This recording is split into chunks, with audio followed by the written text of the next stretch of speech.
Is it just me, or do you also catch yourself dreaming of a life you're not living?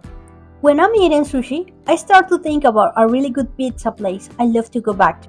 When I'm on a Caribbean beach, I find myself dreaming about the Mediterranean. When I'm working, I wish I were resting, and when I'm resting, I feel like I should be more productive. I can't stop thinking about the future. It always feels like it's not enough. No matter how much you do or how much you achieve, you'll never do it all. Social media makes it even harder. Watching people constantly traveling, creating, hustling, it leaves you with the feeling that you're falling behind. You're not running fast enough, not making enough money, not filling your free time with all those extravagant experiences. But doesn't chasing happiness actually defeat this purpose? I've noticed I feel genuinely happy in the smallest moments.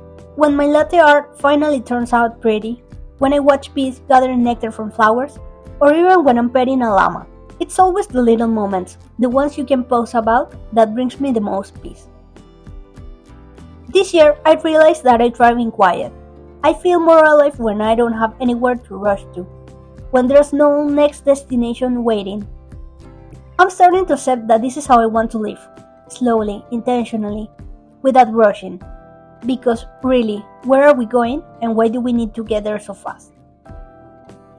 On my last vacation, I made the decision to spend it in nature. No schedule, no agenda, no clock. And honestly, the hardest part wasn't being there. It was having to come back.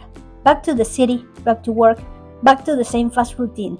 And every time I return, I can't help but ask myself, why? I know I have to work.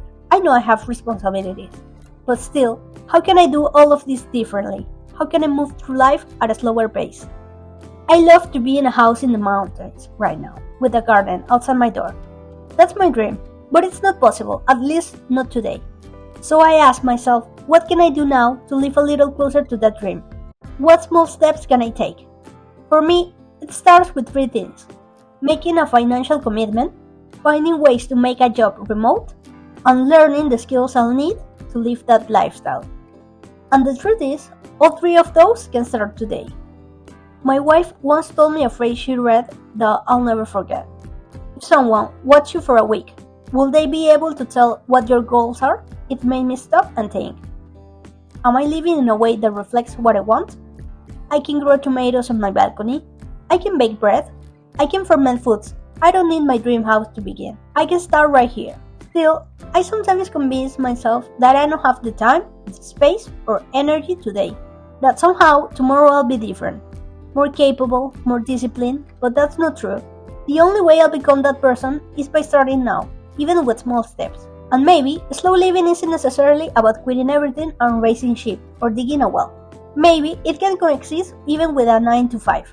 For me, it's about being closer to nature, savoring simplicity and creating a life that feels beautiful, even if it's not glamorous. So this is me, unfiltered, wanting to be present, wanting to live slower, softer, closer to the life I imagine. And I wonder, what can you do today, this week, this month, to get closer to the life you want? Sometimes it doesn't take a big change. Sometimes it does. But either way, it only takes 1 step today. And when you take it, try not to think too much about what's next. Just enjoy the process, because you shouldn't wait to start living until you reach a certain milestone.